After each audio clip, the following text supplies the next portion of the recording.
मजा आ रहा है ना इस जंगल में आकर। वैसे काम्या, तुम तो यहाँ कई बार आई होगी ना। आफ्टर ऑल तुम्हारे पापा इस जंगल के ऑफिसर जो है, और मैंने सुना है तुम लोगों को तो यहाँ रहने के लिए गेस्ट हाउस भी मिलते हैं। यार मेरे डैड यहाँ के फॉरेस्ट ऑफिसर जरूर है, पर मैं हार्डली यहाँ 1 या 2 बार आई हूँ।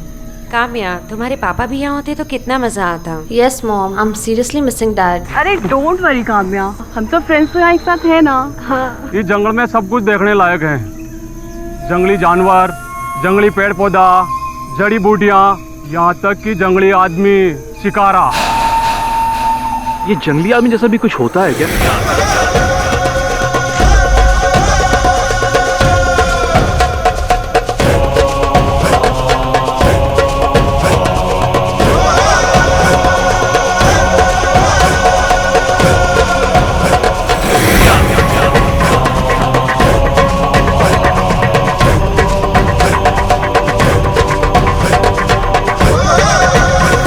हमारा विश्वास करो, जंगली आदमी होता है।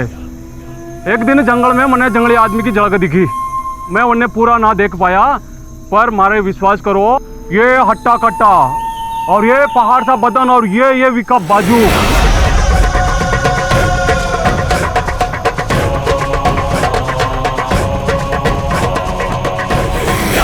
साहब, गलती से कहीं आप उनके सामने ना आ जाइयो।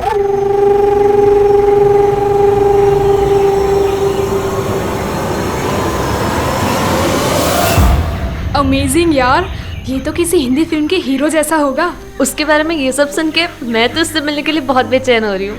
काम्या, गर्ल्स, इतना एक्साइटेड होने की कोई जरूरत नहीं है। जंगली आदमी है, he could be dangerous. Someone is getting jealous, हाँ? चलो चलो।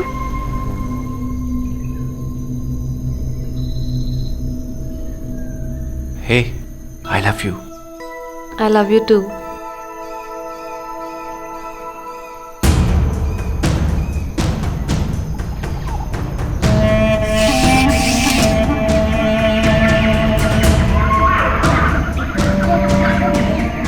यो जंगल का सेंटर से और इससे आगे जंगली जानवरों का खतरा से।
काम्या, बाहर आओ ना, नाइट वॉक के लिए चलते हैं। अरे इस वक्त? हाँ, बहुत मजा आएगा। अरे कम ऑन, चलो ना। मॉम जाग जाएंगी, जा तू। अरे किसी को कुछ पता नहीं चलेगा, तुम आओ ना, कम ऑन प्लीज। ओके।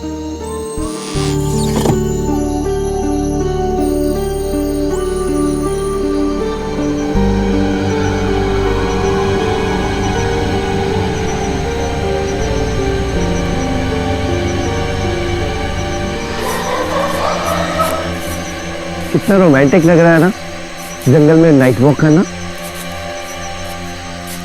मुझे एक्चुअली बहुत डर लग रहा है। हम यहाँ से चलें प्लीज।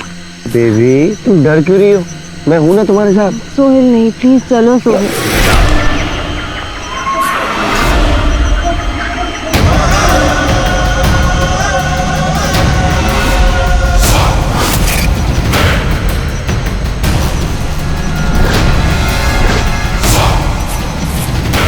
क्या देख रहे हैं ऐसे?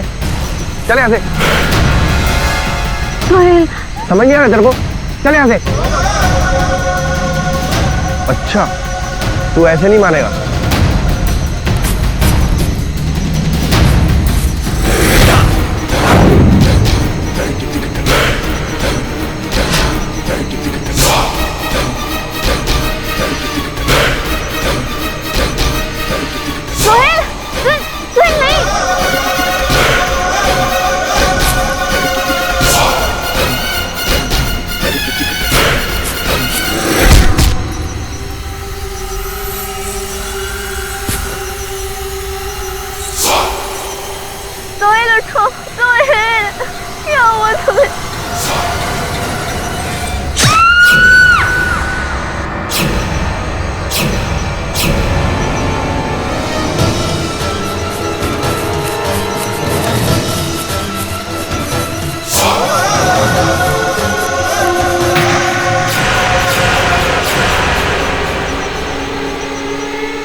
काव्या, काव्या, काव्या क्या हो गया तुझे? काव्या मेरी बच्ची, काव्या आगे खोलो काव्या, काव्या तुम्हें कुछ नहीं हो सकता काव्या।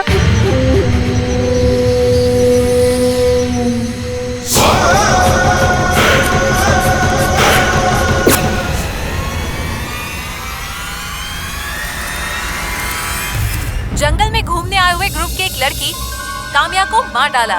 किसी जंगली जानवर ने नहीं, बल्कि इसी जंगल में रहने वाले जंगली मानव चिकारा ने। अब वो पुलिस की गिरफ्त में है। वो देखिए। चल लेके चलो।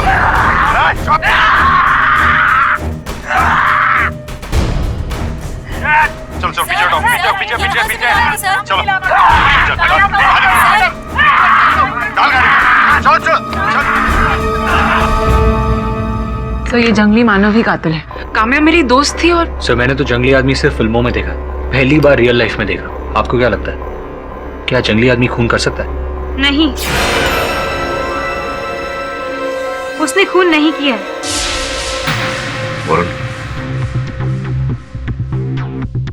बेटी,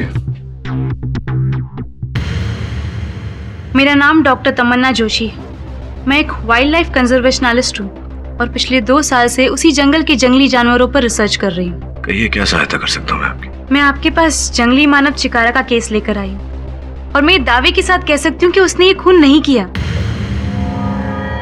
इतना विश्वास से कैसे कह सकती है? एक दिन मैं अकेली जंगल के रहस्यों की जानकारी लेते हुए आगे निकल गई।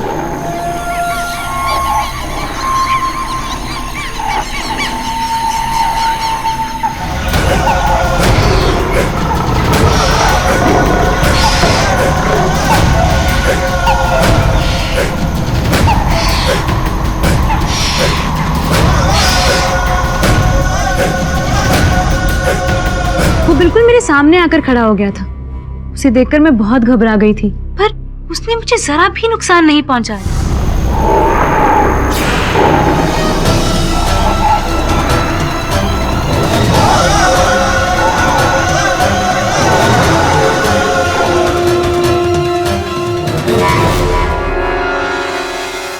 आई इंसिस्ट, आपको एक बार उससे जरूर मिलना चाहिए। ठीक है तमन्ना जी, अब आग्रह कर रही हैं तो मैं भेंट कर लेता हूँ उससे एक बार। Thank you.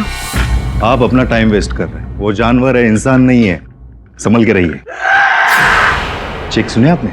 उसी की। सोचिए जिसकी चीख इतनी हैवानियत भरी है, वो इंसान कैसे होगा? अगर आपको फिर भी उससे मिलना है, जाइए।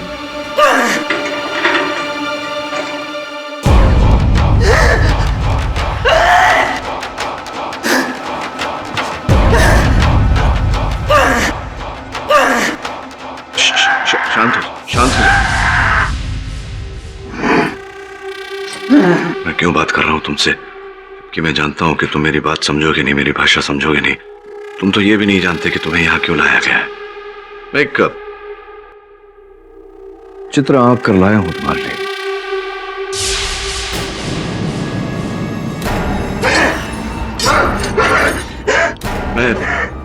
मैं जानता हूं तुम निर्दोष हो।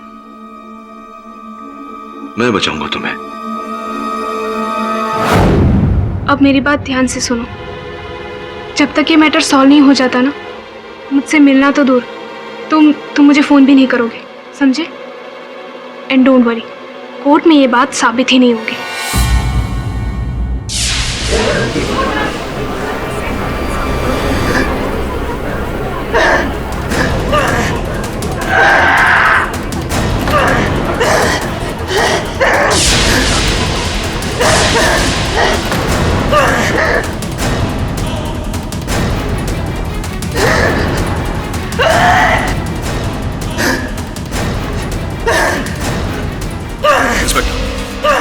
सुनो,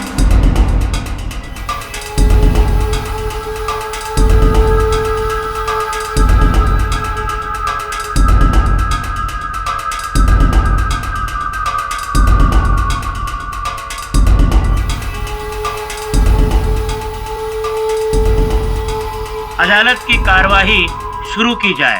योर ऑनर, ये केस आज इंसान और इंसान के बीच का नहीं है, एक इंसान और जंगली जानवर के बीच का है, जो जानवरों में रहकर और भी जंगली हो गया है। मिस दीक्षित, मेरा मोखिल एक इंसान है, मानव है, कोई जंगली जानवर नहीं है। मिस्टर पाठक, इसको जानवर ना कहूँ तो क्या कहूँ? जानवरों के बीच में जानवरों से भी ज्यादा बदतर हो गया है। I object your honour. मैं निवेदन करूंगा अदालत से कि आप प्रोसिक्यूटर साहिबा को आगाह करें कि मेरे मुवक्किल को जानवर कहकर ना पुकारें। जंगली जानवर नहीं है तो क्या है mister KD? Please elaborate. Prosecutor साहिबा, आपकी तरह इनके भी 2 हाथ, 2 पांव, 2 आंख, 2 कान है। आपकी तरह ये भी मनुष्य है, इनका भी एक नाम है, चिकारा। इसी नाम से आप संबोधित करें इन्हें। योर ऑनर, ये जो जंगली जानवर,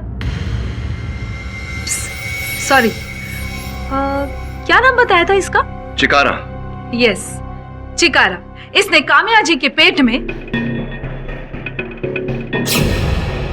ये पत्थर नुमा हथियार काम्या के पेट में खोप कर उसकी हत्या कर दी। योर ऑनर, प्रोसिक्यूटर साहिबा जानवरों की बात कर रही है। जानवर भी बिना किसी कारण किसी को हानि नहीं पहुंचाते।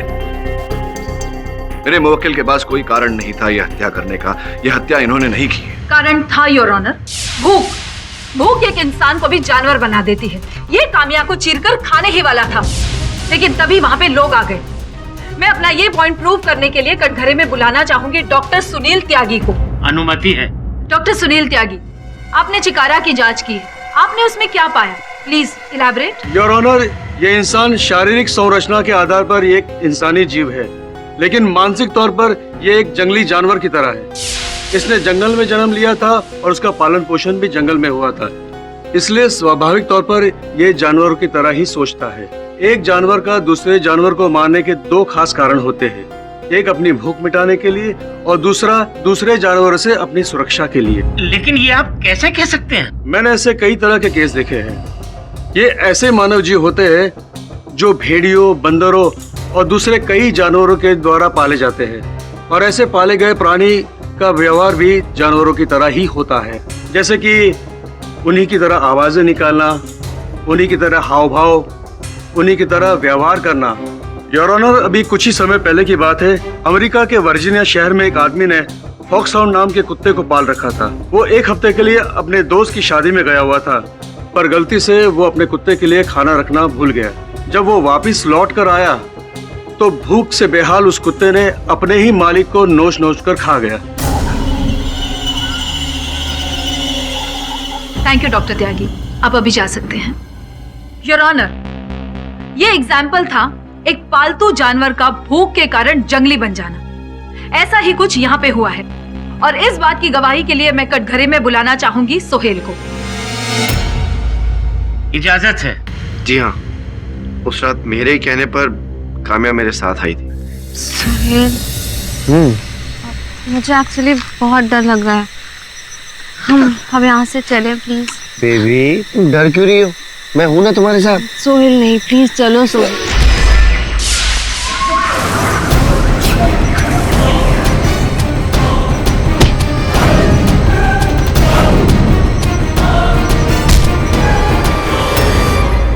सोहेल के बेहोश होने के बाद चिकारा ने काम्या के पेट में चाकू खोप दिया और उसके पेट को चीरकर चिकारा खाने ही वाला था। उतने में वहां पे लोग आ गए काम्या की चीख सुनकर। मैं अपनी इस बात की पुष्टि के लिए अपने अगले गवाह, उसी जंगल के जंगल कर्मी रूप सिंह को कटघरे में बुलाने की इजाजत चाहती हूँ। इजाजत है। रूप सिंह, घटना की रात आपने क्या देखा? Please elaborate. उस रात मैं क्वार्टर ऑफिस के बाहर सोया हुआ था जी। मैं अपनी बंदूक और रस्सी लेके आवाज की दिशा में दौड़ दिया। थोड़ा आगे जाकर देखा तो वो छोरा बेहोश पड़ा हुआ था, और यो अपने दोनों हाथों से इस छोरी का पेट चीर रहा था।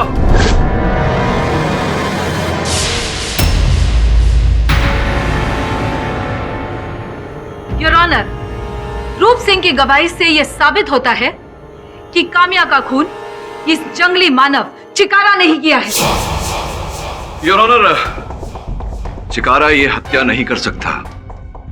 इसी बात की पुष्टि करने के लिए मैं जंगल की एक शोधकर्ता मिस तमन्ना जोशी को कटघरे में बुलाने की अनुमति चाहता हूँ। इजाजत है। तमन्ना जी, कृपया अदालत को बताइए कि आप चिकारा के बारे में क्या जानती हैं? योर ऑनर, मैं इस जंगल में 2 साल से ज्यादा समय बिता चुकी हूँ। इस जंगल के हर एक जानवर से वाकिफ हूँ मैं, खास तौर पे चिकारा।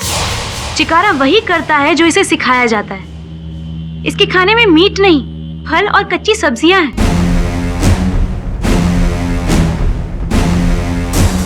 योर ऑनर, जैसे डॉक्टर सुनील त्यागी ने कहा, चिकारा जैविक रूप से तो इंसान है, लेकिन मानसिक रूप से वो जानवर ही है। हो सकता है उसके मुंह कभी खून लग गया हो और वो नरभक्षी हो गया हो। That's not possible. ये नरभक्षी नहीं है। एक इंसान का जो पाचन तंत्र होता है वो जानवरों से बहुत अलग होता है, और अगर ये कच्चा मांस खाने के काम ना आए तो फिर इसे इसका स्वाद या इसे पचाने की क्षमता कभी भी हासिल नहीं कर सकता। तो चिकारा के साथ आपका कोई व्यक्तिगत अनुभव हो तो उसके बारे में बताइए। एक बार मैं घने जंगल में अकेली चली गई थी और मेरे सामने चिकारा आ गया था।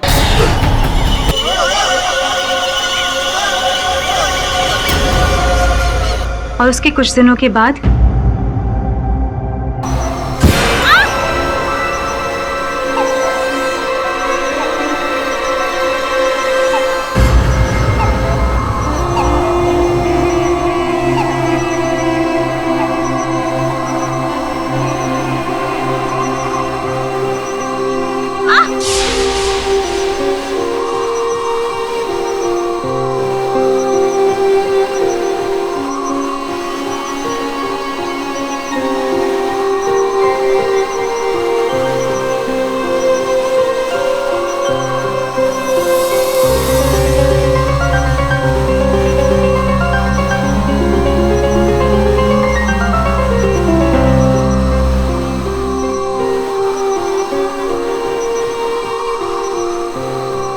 किसने मेरी मदद की है योर ऑनर?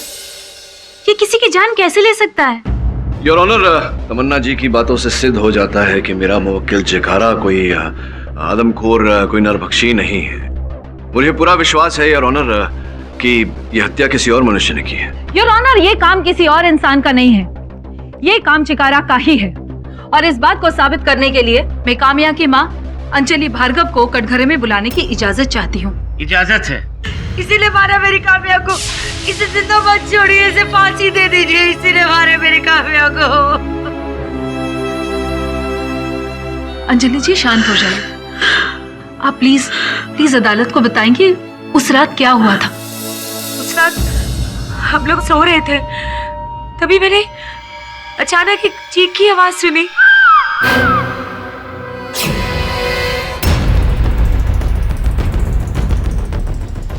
काम्या, काम्या क्या हो गया तुझे? काम्या मेरी बच्ची, काम्या आगे खोलो, काम्या छोड़ना मत इसे, इसी ने मारा मेरी काम्या को। अंजलि जी, आप अपनी जगह पे बैठ जाइए। योर ऑनर, मैं अपनी अगली गवाह निशा को कटघरे में बुलाने की अनुमति चाहती हूँ। इजाजत है। निशा, तो तुमने उस रात क्या देखा? उस रात किसी के चीखने की आवाज सुनाई दी।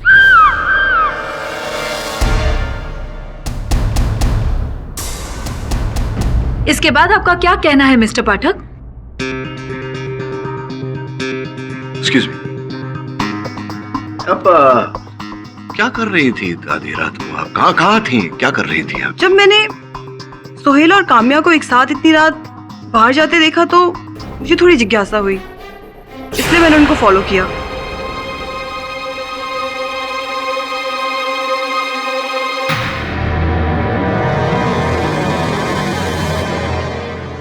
तो आपने उनका पीछा किया, तब तो आपने हत्या होते हुए देखा होगा। आपने वहां घटनास्थल पर जाने का प्रयास नहीं किया, उसे बचाने का प्रयास नहीं, कुछ नहीं किया ऐसा आपने? क्यों? मैं एक्चुअली रात के अंधेरे से डर कर वहां से वापस आ गई।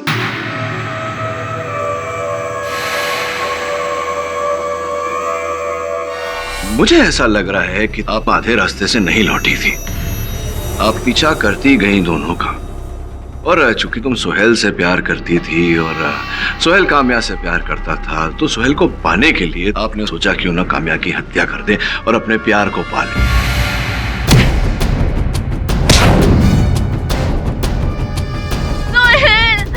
क्या हुआ तुम्हें?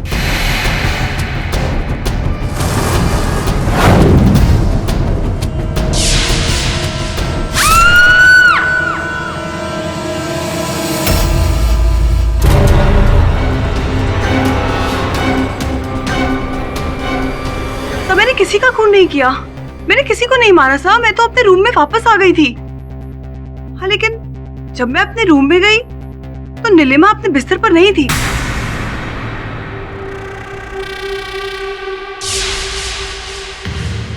योर ऑनर, आपकी अनुमति हो तो मैं नीलिमा जी को बुलाकर पूछना चाहता हूँ कि वो अपने बिस्तर पर क्यों नहीं थी। इजाजत है। नीलिमा जी, निशा ने अभी भी बताया कि समय आप अपने बिस्तर पर नहीं थी, कहाँ गई थी आप? जी सर, मैं वॉशरूम गई थी। जब चीख सुनाई दी तो आप वॉशरूम गई थी, लेकिन आप फिर वहां पर बिस्तर पर नहीं थी। ठीक है, आप बैठिए, आपसे बाद में वार्तालाप करता हूँ। योर ऑनर, मैं निशांत को कटघरे में बुलाने की अनुमति चाहता हूँ। इजाजत है। निशांत जी, ये बताइए कि जिस समय काम्या की हत्या हुई आप कहाँ थे, क्या कर रहे थे? मैं अपने बिस्तर पर सो रहा था। अचानक से मैंने काम्या की चीख सुनी।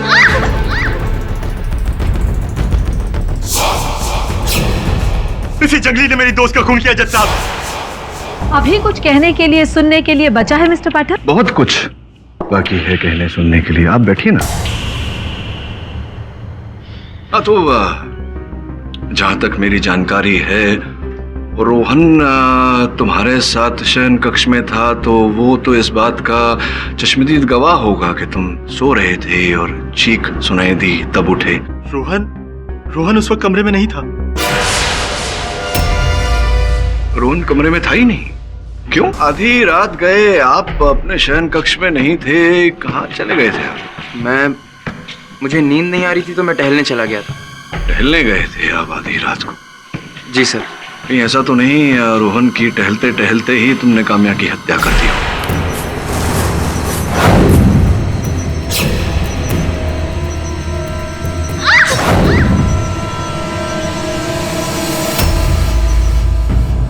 लेकिन काम्या को मारने का कोई मकसद ही नहीं था रोहन के पास। हाँ, मकसद, क्योंकि रोहन भाई साहब ने काम्या के साथ में जोर जबर किया था। काम्या, प्लीज तुम इसकी कंप्लेन मत करो।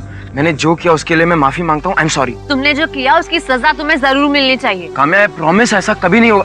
Kamya,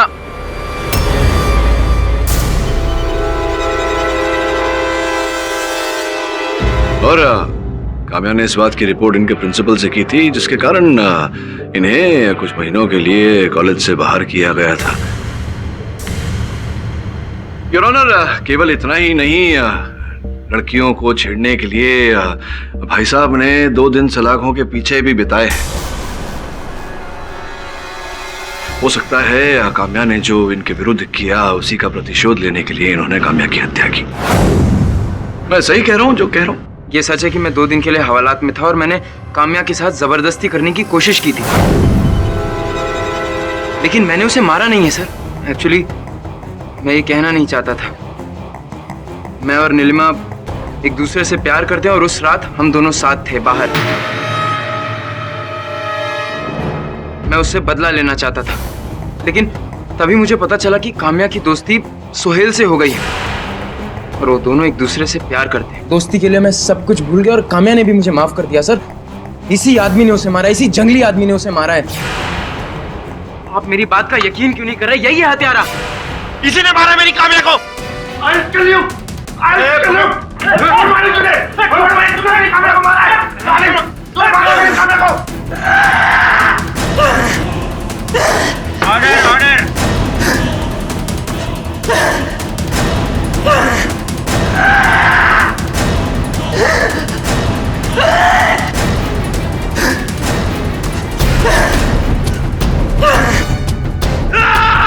order, order.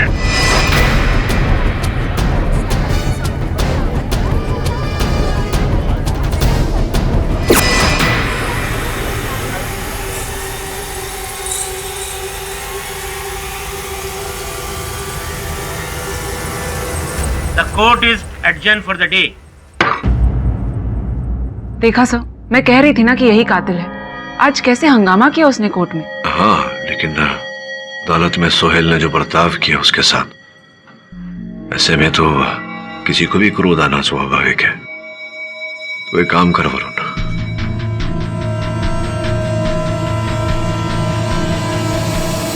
देखा, न तुम पर शक आया और न मुझ पर। अब बस बैठकर देखते जाओ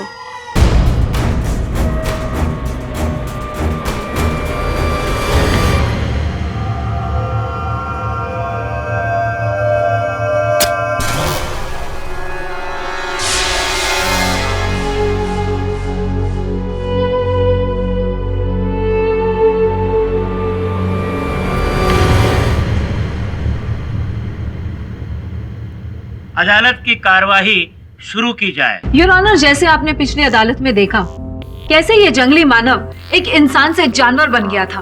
मिस्टर पाठक, क्या आप अब भी इसे निर्दोष समझते हैं? जी, क्योंकि योर ऑनर, क्रोध एक ऐसी प्रवृत्ति है जो एक भले मानुष को भी जानवर बनने पर उतारू कर देती है। अब सोहेल ने जो बर्ताव किया इनके साथ, स्वाभाविक है योर ऑनर कि इन्हें क्रोध आया और फिर इन्होंने जो किया वो किया।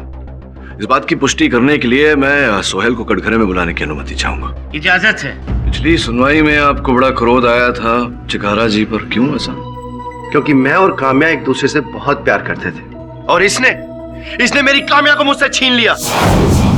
मुझे जानकारी मिली है तुम्हारे मित्रगण से कि कुछ समय पहले काम्या से तुम्हारी लड़ाई हो गई थी, झगड़ा हो गया था और इतना खराब झगड़ा हुआ था कि तुम्हें छोड़ने वाली थी, ब्रेकअप होने वाला था तुम लोग। मिस्टर पाठक, आप इस केस को कौन सी दिशा में लेकर जा रहे हैं? बिल्कुल सही दिशा में, देखते जाइए आगे। योर ऑनर, खून चिकारा नहीं किया है। मिस्टर पाठक, पता नहीं क्यों गवाहों पर इल्जाम लगाकर केस को बढ़ाना चाहते हैं। चिकारा ने काम्या को मारा ही नहीं, उसे चीरकर खाने भी वाला था। योर ऑनर, सर्वप्रथम तो मैं इस बात को स्पष्ट कर दूं कि जिस समय चिकारा काम्या की पेट पर हाथ रखकर पाया गया था, वो उसके पेट को चीरने की नहीं बल्कि उसके पेट से बहते लहू को रोकने का प्रयास कर रहा है।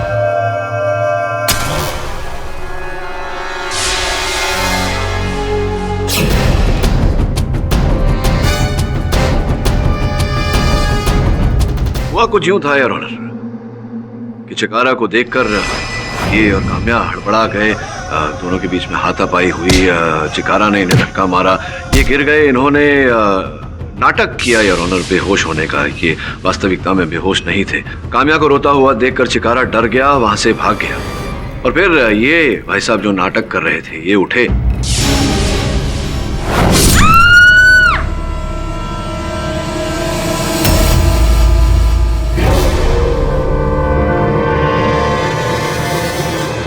चाकू के ऊपर से अपने निशान पोंछ दिए। काम्या की चीख सुनकर चिकारा वहां लौटा और जब उसने काम्या के पेट में चाकू देखा योर ऑनर, तो उस चाकू को सर्वप्रथम निकाला और फिर उस लहू को रोकने का प्रयास किया। सर, आप समझ क्यों नहीं रहे हैं? मैंने काम्या को नहीं मारा, उसके लिए तो मैं अपने आप को भी मिटाने को तैयार था। सर, मैं काम्या को कैसे मार सकता हूँ? उसे बचाने के लिए तो मैं इस चिकारा से भी भिड़ गया था। अच्छा, उसे बचाने के लिए तुम चिकारा से भिड़ गए थे। मुझे क्यों लग रहा है कि तुम काम्या को मारने के लिए तुमने ये सब किया। अगर तुम उसे बचाना चाहते थे तो चिकारा को देखकर तुम, संभव है कि वहां उपस्थित जो सुरक्षा कर्मी है जंगल में, वो तुम्हारी सहायता करते, लेकिन तुमने ऐसा नहीं किया। तुम परिस्थिति का लाभ उठाना चाह रहे थे। ऐसा कुछ नहीं है सर, मैं बुलाता भी तो किसे? ये रूप सिंह तो उस समय वहां पर था भी नहीं जब मैं और काम्या वहां से निकले।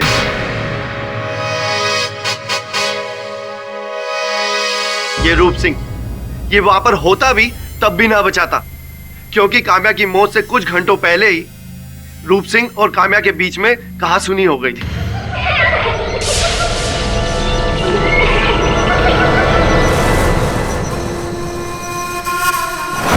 ए छोरी, थारे को समझ में नहीं आवे कि थारे को दिखा ना देवे। हमने कितनी बार बोलियो कि अनिसु आगे जंगली जानवर को खतरों से, तो भी तू अंदर मरण खातर जा रही से। तुम्हारी हिम्मत कैसे है मुझसे इस तरह बात करने की, मेरा हाथ पकड़ने की? हाँ, भूलो मत, मेरे डैड यहाँ के फॉरेस्ट ऑफिसर है और तुम एक मामूली से फॉरेस्ट गार्ड। अपनी औकात में रहो, समझे?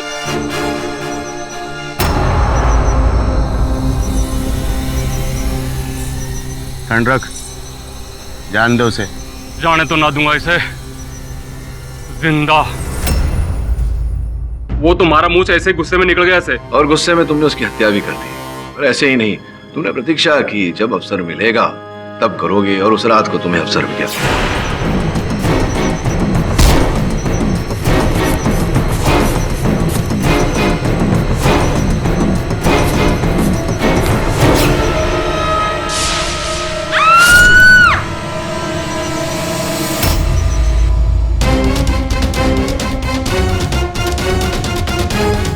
और इस प्रकार से तुमने एक निर्दोष व्यक्ति को हत्यारा बना दिया। वकील साहब, आप हमारे पे गलत इल्जाम लगाने की कोशिश कर रहे हैं। जज साहब, हमारे पे विश्वास करो, मैं काम्या का खून ना किया से। काम्या का खून आज चिकारा ने किया है। योर ऑनर, मिस्टर पाठक रूप सिंह पर गलत इल्जाम लगा रहे हैं। उनके पास रूप सिंह के खिलाफ कोई सबूत नहीं है, जबकि चिकारा के खिलाफ बहुत सारे सबूत हैं। इसे खून करते हुए ना सिर्फ रूप सिंह ने देखा था, लेकिन ग्रुप के सारे लोगों ने देखा है। सारे सबूत और सारे गवाह चिकारा के खिलाफ है। फिर क्यों इस केस को बेवजह बढ़ाया जा रहा है? मैं केस को बेवजह नहीं बढ़ा रहा हूं। मैं केवल एक व्यक्ति जो बोल नहीं पाता, इतना भी नहीं बोल पाता कि वो निर्दोष है, उसे बचाने का प्रयास कर रहा हूं, जबकि हत्यारा तो रूप सिंह है। वकील साहब, मैंने कितनी बार बोल दिया कि मैंने खून ना किया से मतलब ना किया। तो क्या ये सत्य नहीं है कि तुम जंगल में अवैध रूप से तस्करी का काम करते हो? वो क्या बोल रहे थे? नहीं, ये मैं नहीं कह रहा, हमारा भागीदार ईश्वर चंद, उसने बताया हमें। पुलिस ने उसे पकड़ा है सप्लाई करते हुए, और उसने माना है इस बात को कि तुम्हारे साथ मिलकर तुम दोनों उस जंगल से जानवरों के खाल, पेड़ इत्यादि इन सब चीजों की तस्करी करते हो। यो बात सही से, पर मैंने कामिया का खून ना किया से। मारा विश्वास करो कि मैं एक डील करन खातर जा रहा से मारे को बंदरों के चीखने की आवाज सुनाई दी। क्या कहा तुमने? बंदरों के चीखने की आवाज सुनी? जी सर, आप एग्जैक्टली क्या एक्सप्लेन करना चाहते हैं रूप सिंह की मदद से? सुने ना, जंगल में सारे पशुओं में बंदर जाति ही एक जाति है जो मनुष्य के सबसे निकट है। ऐसा कहते हैं कि बंदरों की भाषा में 100 से अधिक शब्द का उपयोग होता है। सर, यू मीन आप उनसे कम्युनिकेट करेंगे? नहीं, सुने ना, मैं उनसे बात नहीं करने वाला। जानकारी के लिए बता दूं कि ये जो बंदर की जाति है जंगल में, ये अमेरिकी बंदर है, दियाना। बहुत ही चतुर जाति है। जो आवाजें उन्होंने की थी जब हत्या हो रही थी, उन आवाजों द्वारा विशेषज्ञ से पढ़वा कर मैं हत्यारे तक पहुंचने का प्रयास करूंगा। रूप सिंह, मैं तुम्हें कुछ बंदरों की आवाज सुनाता हूं। मुझे बताने का प्रयास करो कि उस दिन किस प्रकार की आवाज सुनी थी तुमने। जी वकील साहब, मैं छोटे से बड़ा जंगल में हुआ हूँ और ऐसी छोटी मोटी आवाज मैं भी निकाल सकूं ना। ये आवाज ना से ये ना ये भी ना।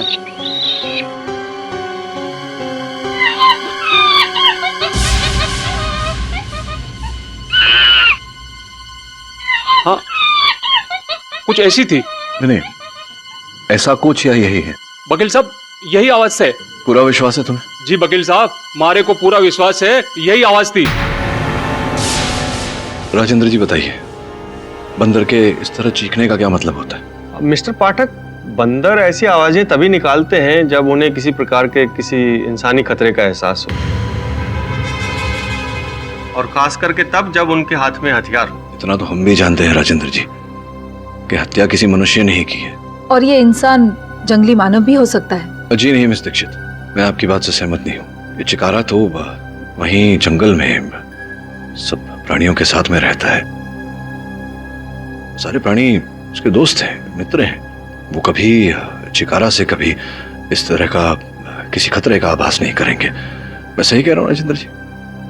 क्या लगता है आपको, क्या कौन हो सकता है? मिस्टर पाठक, ये कहना तो मुश्किल है, उनकी भाषा सीमित है। लेकिन मैं जब 2 साल माथेरान में रिसर्च कर रहा था, तब मैंने देखा था कि जब बंदर घरों में घुसकर खाने का सामान वगैरह चुराते थे और औरतें उन्हें भगाने के लिए किसी प्रकार की वस्तु जैसे कि बेलन, डंडा इत्यादि का इस्तेमाल करती थी, तब बंदर ऐसी ही आवाजें निकालते थे। आपको कहने का तात्पर्य ये है कि संभवतः कोई महिला थी जिसने हत्या की है? शायद मिस्टर पाठक, क्योंकि मेरी ये थ्योरी थोड़ी साइंस और थोड़ी अनुभव पर आधारित है। हाँ तो केडी, अब तुम ये कैसे साबित करोगे कि वो कातिल औरत कौन थी? अगर आप मुझे 2 दिन का समय दें तो मैं हर रूप से प्रयास करूंगा कि ये प्रमाणित कर सकूं। ठीक है केडी, हम तुम्हें 2 दिन का वक्त देते हैं। जी योर ऑनर।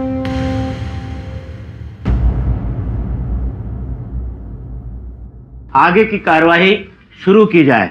योर ऑनर, जैसा कि आप जानते ही हैं, अब ये संदेह उत्पन्न हुआ है कि इस केस में हत्या एक महिला ने की है।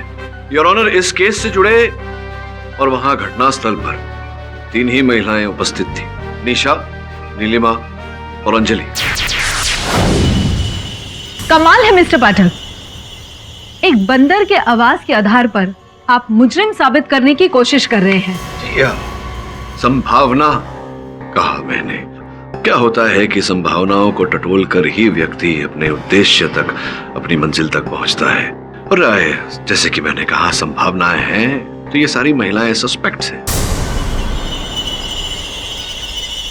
अब इनके द्वारा योर ऑनर मुझे पूरा विश्वास है कि हम असल हत्यारे तक पहुंच ही जाएंगे। प्लीज इलैबोरेट, आपकी भाषा में विस्तार से समझाइए।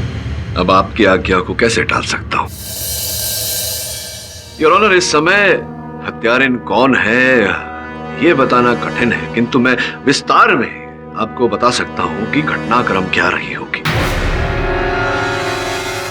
उस रात काम्या और सुहेल टहलने रात को बाहर निकले और वो महिला जो वहां उपस्थित थी, जिसकी व्यक्तिगत शत्रुता थी काम्या से, वो उनके पीछे पीछे बाहर निकली।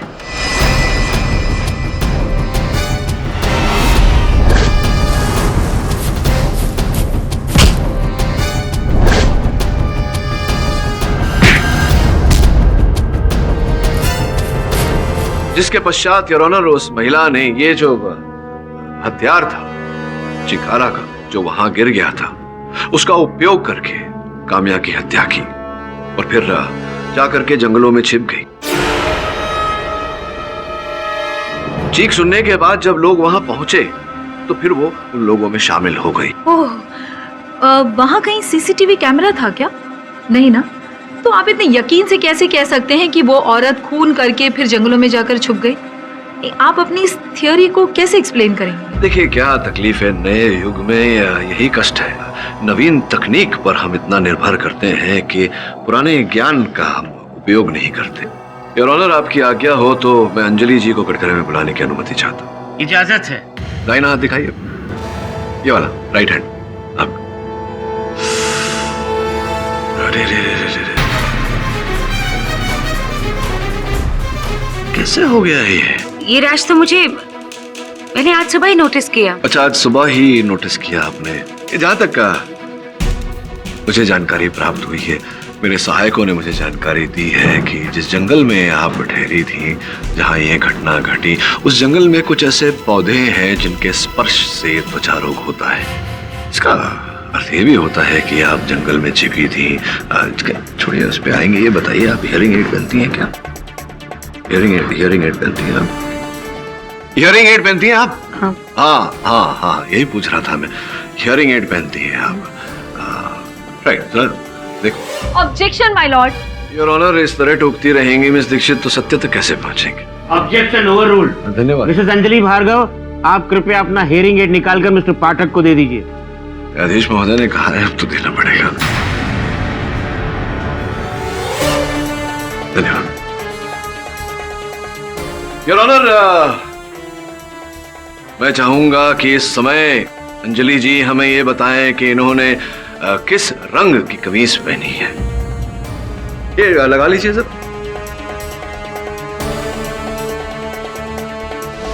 लग गया। न्यायाधीश महोदय प्रतीक्षा कर रहे हैं कि आप मेरे प्रश्न का उत्तर देंगी। अभी अभी जो मैंने आपसे प्रश्न किया था, सुना नहीं आपने प्रश्न। क्षमा चाहता हूं, सुनाई नहीं दिया आपको, क्योंकि आपने हियरिंग एड तो पहना नहीं था, तो कैसे सुनाई देगा?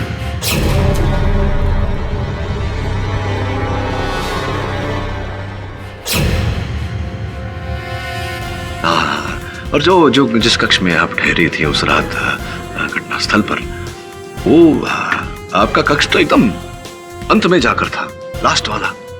ये बात बताइए कि आप तो सो रही थी उस समय, तो हियरिंग एड निकाल कर सो रही थी। जिस प्रकार से आपने अभी अभी हियरिंग एड निकाला था और 6 फुट की दूरी से किया गया प्रश्न आपने सुना नहीं, तो हियरिंग एड के बिना आपने उस कक्ष में काम्या की चीखने की आवाज कैसे सुन ली?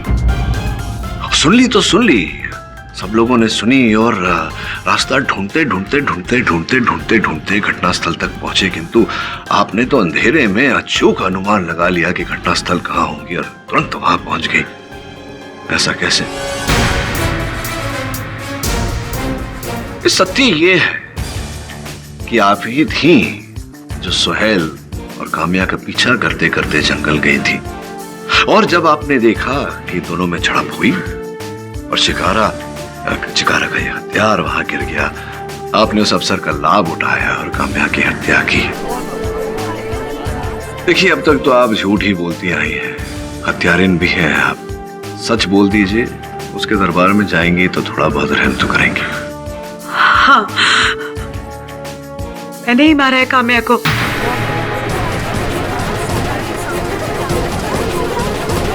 मैंने ही उसका खून किया। दरअसल मैं उसकी सौतेली माँ हूं, और मैं और साहिल एक दूसरे से प्यार करते हैं। उस दिन काम्या ने हमें पेड़ के पीछे एक साथ देख लिया था।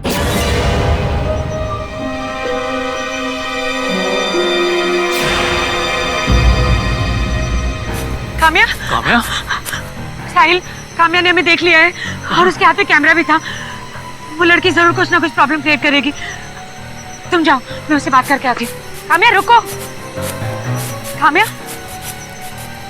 काम्या रुको। काम्या सुनो, तुम जो सोच रहे हो ऐसा बिल्कुल भी नहीं है। हम लोग तो बस कल की प्लानिंग कर रहे थे। इस तरह सुनसान जगह में गले लगकर आप दोनों कल की प्लानिंग कर रहे थे। आप मुझे बेवकूफ नहीं बना सकते मॉम। आपने पापा को जितना बेवकूफ बनाया था बना लिया। आपकी सच्चाई इस कैमरे में रिकॉर्ड है। इसीलिए मैं काम्या के कमरे में गई।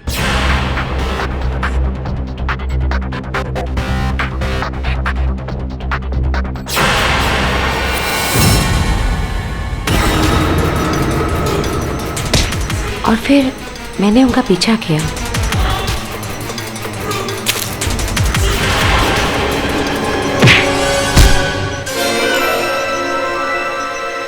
सोहेल उठो, सोहेल उठो ना, सोहेल प्लीज, सोहेल।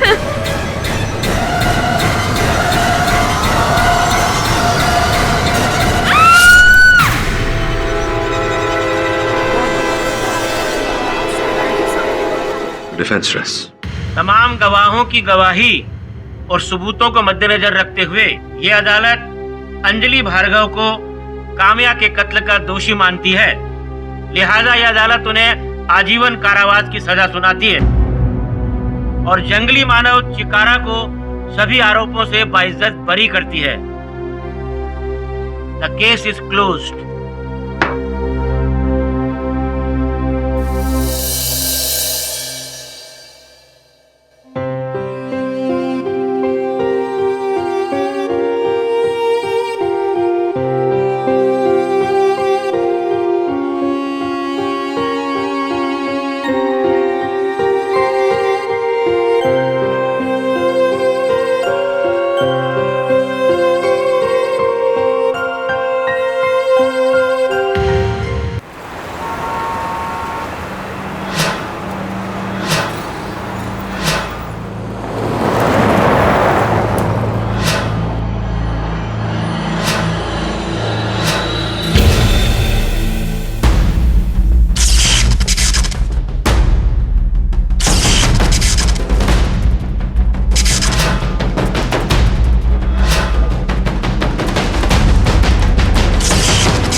देखिए, मैं आपसे रिक्वेस्ट कर रही हूँ, आप अभी उनसे नहीं मिल सकते। मेरा केडी सर से मिलना बहुत जरूरी है।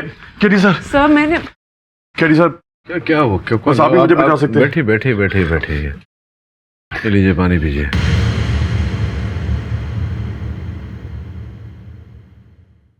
अब बताइए। मेरा नाम बद्री सिंह है और मैं एक साइंटिस्ट हूँ, IIT से गोल्ड मेडलिस्ट। सिर्फ आप ही हैं जो मुझे निर्दोष साबित कर सकते हैं। निर्दोष?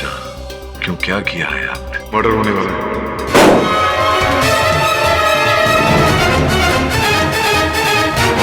कत्ल? किसका कत्ल? श्रीनाथ उपाध्याय।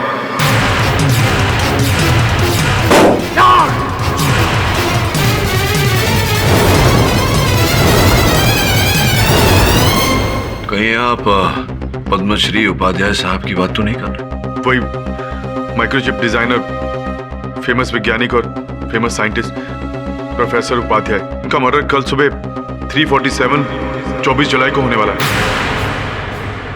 आज तो 23 तारीख है। अब इस बात को सिर्फ 8 घंटे और 11 मिनट रह गए हैं। तो आप मुझसे ये कह रहे हैं कि आप उनकी हत्या करने वाले हैं? मैं उनकी हत्या नहीं करूंगा। मैं निर्दोष हूं, मैं ऐसा कुछ नहीं करना चाहता। तो कत्ल हुआ नहीं तो तुम दोषी कैसे हो गए? क्योंकि ये बात उन्होंने खुद अपने मुंह से बोली है। प्रोफेसर साहब की हत्या होने वाली है।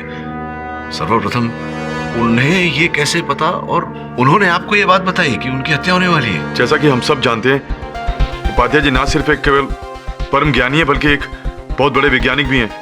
उन्होंने कहा कि मैं उनका मर्डर करूंगा और कल मुझे पुलिस अरेस्ट कर लेगी। प्रत्यक्ष को प्रमाण की आवश्यकता नहीं होती। क्या लगता है आपको प्रोफेसर साहब का कहना सही होगा? बिल्कुल सर। जैसे हाइड्रोजन के 2 भाग और ऑक्सीजन का 1 भाग मिलकर पानी बनते हैं, वैसे ही प्रोफेसर की बात 16 आने सच होगी। तो फिर आप मेरे पास क्यों आए? हत्या हुई नहीं है, आप हत्यारे हैं नहीं, हत्या करना चाहते नहीं, तो फिर इसमें दोषी और निर्दोष होने का प्रश्न ही कहाँ उठता है? पुलिस के पास चले जाइए। ये काम सिर्फ आप ही कर सकते हैं और कोई नहीं। आप मेरे लिए एक भगवान के समान हैं। बहुत उम्मीद के साथ आपके पास आया हूं मैं। आप ही मुझे बचा सकते हैं।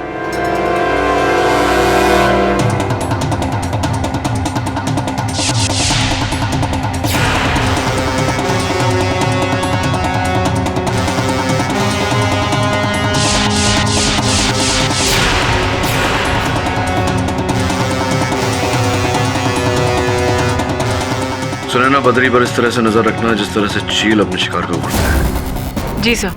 और सुनिश्चित करना कि ये कार्यालय छोड़कर कहीं ना जाए। श्रवण, तू चल मेरे साथ। किधर बॉस? जिसकी हत्या होने वाली है उससे पूछताछ करने चल।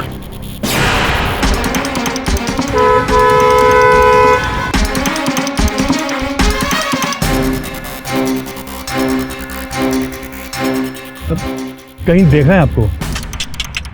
देखा रहेगा। अपन मोबाइल सीरीज बहुत फेमस है, टीवी पे दिखाते हैं अपन के बारे में। चल दरवाजा खोलो। खोलता है।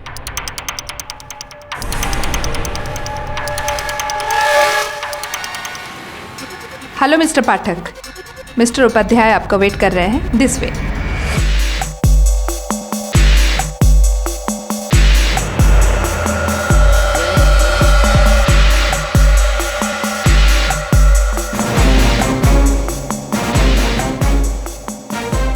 नमस्कार Upadhyay ji. Welcome welcome mister Pathak, the defender of the lawyer. आइए बैठिए। उपाध्याय साहब, ये तो सबको पता है कि आप कितने वरिष्ठ वैज्ञानिक हैं। विज्ञान के क्षेत्र में अनेक उपलब्धियां प्राप्त की हैं आपने, अनेक पुरस्कार भी प्राप्त किए हैं, पद्मश्री भी। समझ में नहीं आ रहा ये बद्री सिंह आपके बारे में बुरा क्यों बोल रहा है? मेरी अवार्ड की गिनती के लिए बहुत बहुत शुक्रिया, लेकिन आप भी कुछ कम नहीं है मिस्टर केडी पाठक। लेकिन मुझे अफसोस है कि आपकी सक्सेस का 100% अब ज्यादा दिन बाकी नहीं रहेगा। मैं एक साइंटिस्ट हूं और मैं फैक्ट पर विश्वास करता हूं, और मेरा फैक्ट ये है कि आपके क्लाइंट बद्री सिंह ने मुझे मार डालने की धमकी दी। मैं उनकी हत्या नहीं करूंगा। मैं निर्दोष हूं, मैं ऐसा कुछ नहीं करना चाहता। उपाध्याय साहब, आपको जानकारी दे दूं कि इस समय बद्री सिंह हमारे कार्यालय में है, उस पर नजर रखी जा रही है, वो वहां से निकल नहीं सकता।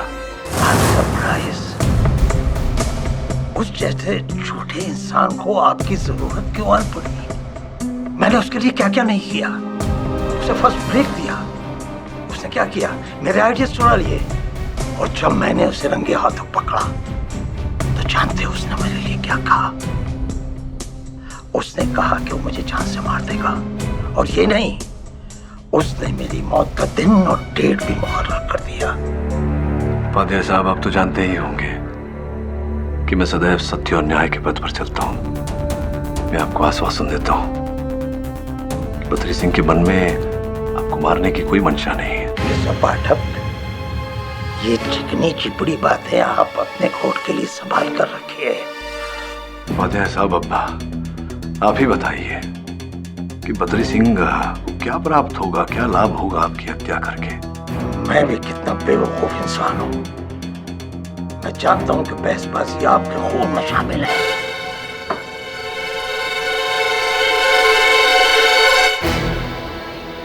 अंसल, साहब को दरवाजे के बाहर तक ले जाओ। नहीं धन्यवाद, मैं स्वयं ही चला जाऊंगा।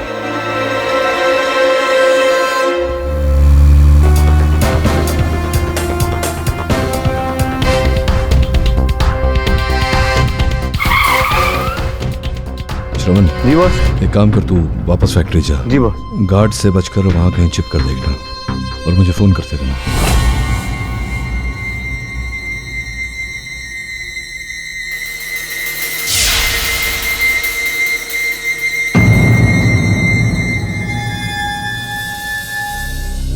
सब ठीक है? जी। बद्री, मैं उपाध्याय साहब से मिला, बहुत ही दिलचस्प व्यक्ति है। तो उनको देखकर पता ही नहीं चलता कि ये आदमी कभी इतना बड़ा जीनियस रहा होगा। वैसे पिछले कुछ सालों में प्रोफेसर ने ऐसा कोई फिनोमिनल काम तो किया नहीं है जिसकी वजह से लोग उनकी तारीफों के पुल बांधे, लेकिन पिछली उनकी इन्वेंशन जितनी भी सक्सेसफुल हुई थी, बस उनका नाम कमा रखा है। इतना इंटेलिजेंट आदमी और आज उसका ये हाल, ऐसे में तो इंसान टूट ही जाएगा। और ऐसा आदमी अपनी पॉपुलैरिटी को जिंदा रखने के लिए कुछ भी कर सकता है। I mean, अपनी जिंदगी को भी दांव पर लगा सकता है। मृत्यु का भय तो हर व्यक्ति की नींद उड़ा देता है। नहीं करी सर, हम साइंटिस्ट लोग कुछ अलग ही स्पीशीज के होते हैं। अपने एक्सपेरिमेंट्स को प्रूव करने के लिए हम अपने आप को मुसीबत में डालने से भी नहीं हटते, जान भी दांव पर लगा देते हैं। जितनी जानकारी मेरे पास है वैज्ञानिकों की, उसके अनुसार तो कई ऐसे वैज्ञानिक हैं जो दूसरों का काम, दूसरों की उपलब्धि, दूसरों के थीसिस चुराते भी हैं। वैसे आपका संकेत किस ओर है? ठीक है, मैं आपको सब विस्तार से बताता हूँ।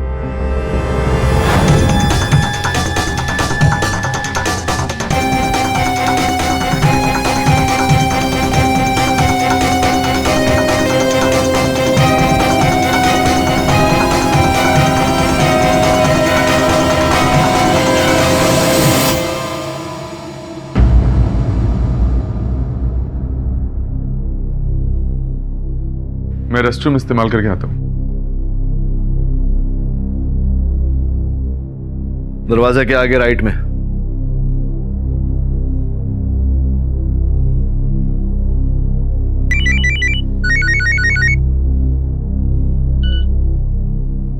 हाँ सुमन बोल। बॉस, ये उपाध्याय है ना, पूरी रात अक्खा रात इधर बैठे है अपने ऑफिस में। समय की सुई धीरे धीरे अपने उद्देश्य तक बढ़ रही है, बस आंखें गहरी रख। जी बॉस।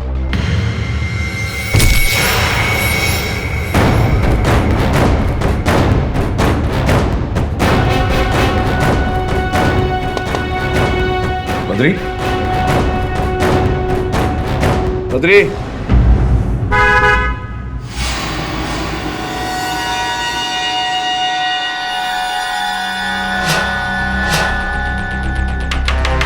बद्री।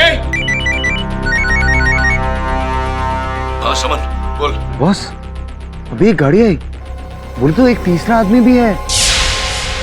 बॉस, वो उपाध्याय के ऑफिस की ओर बढ़ रहे हैं बॉस। तो बंसल और उसके सुरक्षाकर्मी कहाँ हैं? अरे इधर ही थे बॉस, उन्होंने किधर गए? तूने देखा उस व्यक्ति को? कौन है वो?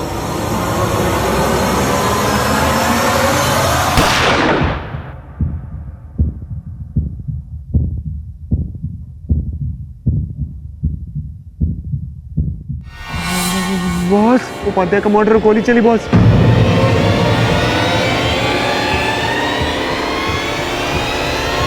तू ऑफिस के आसपास मत जाना, जितनी जल्दी हो सके फैक्ट्री से निकल। निकलेगा ना? बद्री,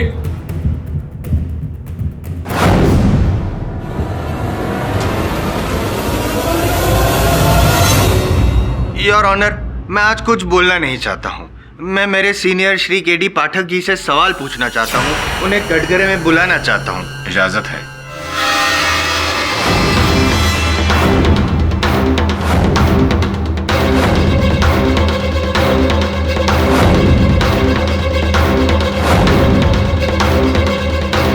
जायसवाल साहब, आप तो सर्वज्ञाता हैं, आपको मुझसे जानकारी प्राप्त करने की क्या आवश्यकता बढ़ गई?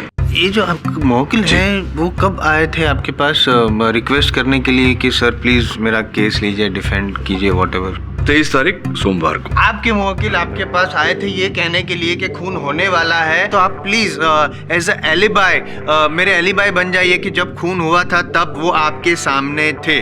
जी, आपकी बात सत्य है। बद्री सिंह जानते थे कि हत्या का आरोप इनके सर पर लगने वाला है और ये चाहते थे कि जब आरोप इनके सर पर लगे तो इस बात की पुष्टि रहे कि उस समय, हत्या के समय, ये घटनास्थल पर नहीं मेरे कार्यालय में उपस्थित थे। तो थे, उपस्थित थे? जी, मेरे समक्ष ये थे।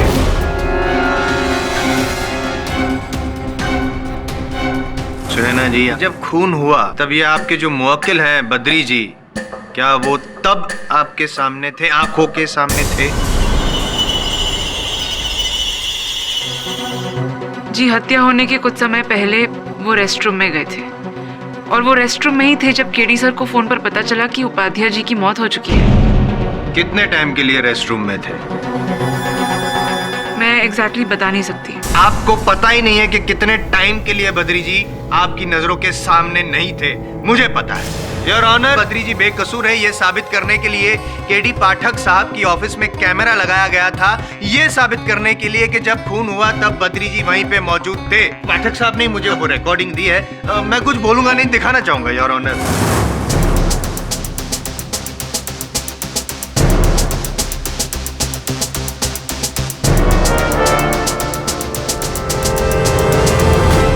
ये बद्री जी रेस्टरूम में जा रहे हैं, बाथरूम में जा रहे हैं।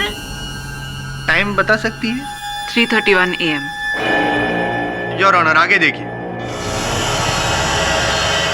और ये बद्री जी बाथरूम में से बाहर निकल रहे हैं योर ऑनर, और क्या करके निकल रहे हैं इस पे हम लोग फिलहाल चर्चा नहीं करेंगे, लेकिन कितने बजे बाहर निकले ये मैं नहीं, सुनैना जी आपको बताएंगे। बताइए। 4:01 AM। अंदर गए 3:31 AM, बाहर निकले 4:01 AM। योर ऑनर, खून हुआ 3:47 AM को, यानी कि बद्री जी के पास 16 मिनट पहले थे क्राइम कमिट करने के लिए और 14 मिनट उसके बाद थे वापस बाथरूम में आने के लिए। कहां से आए? सुनैना जी से पूछते हैं। सुनैना जी, ये बताइए कि जो बाथरूम में, जिस बाथरूम में वे गए थे, वहां से इनकी जो साइंटिफिक फैक्ट्री है वो कितनी दूरी पर है? मैं बताऊं? 5 किलोमीटर। 5 किलोमीटर सुबह के 3:30 बजे when there is no traffic your honor, 5 minute लगते हैं, मैक्सिमम 7 मिनट लगते हैं। मैंने अभी अभी बताया इनके पास 16 मिनट थे टू कमिट द क्राइम। तो उन्होंने क्या किया ये भी सुनैना जी से पूछते हैं, कैसे किया ये बताइए। जो बाथरूम में वो गए थे वहां पे खिड़की थी? नहीं पता आपको? बाथरूम में तो खिड़की होती है, आपके घर में बाथरूम नहीं है? होती है। तो उसी खिड़की का उपयोग किया श्री बद्री जी ने, बाथरूम की खिड़की में से बाहर गए, गाड़ी जो नीचे पार्क थी गाड़ी में बैठे, अपनी साइंटिफिक फैक्ट्री में गए, वहां पे जाके इन्होंने खून किया, उन्हीं गाड़ी में वापस आए, उसी जगह पे गाड़ी पार्क की, वापस खिड़की में से बाथरूम में आए, बाथरूम में से बाहर निकले और उस वक्त समय था लेकिन 4:01 AM।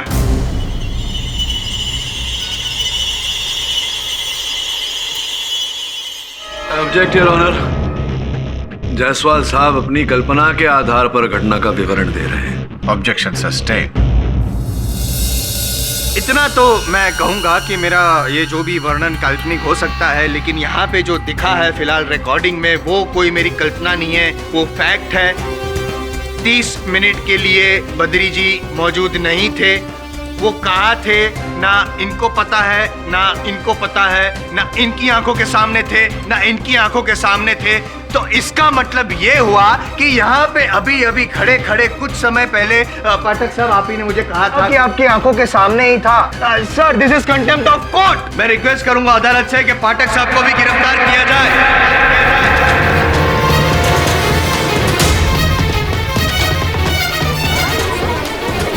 Order order, silence in the court please. लेकिन विद ड्यू रिस्पेक्ट, सीनियर हैं, टॉप शॉट लॉयर हैं, तो मैं चाहता हूं कि एक बार कटघरे में आए, मैं उनसे कुछ सवाल पूछूं, मैं प्रूव करूं, उसके बाद आप गिरफ्तार करें। प्लीज योर ऑनर, इजाजत है। योर ऑनर, प्रोसिक्यूटर साहब ने हत्या के समय बद्री सिंह की उपस्थिति के बारे में जितने प्रश्न किए हैं, मैंने सच सच उनका उत्तर दिया है। अब अगर आपकी अनुमति हो तो मैं इस अदालत में यह सिद्ध करना चाहता हूं कि बद्री सिंह स्वर्गीय उपाध्याय साहब का हत्यारा नहीं है। Prosecution's motion denied. Mr. Pathak, you may resume your case. उस रात क्या हुआ प्लीज बताइए। जी मैं अपनी सीट पे बैठ के काम कर रही थी और एकदम से मैंने गाड़ी की तेजी से कंपाउंड में एंटर करने की आवाज सुनी।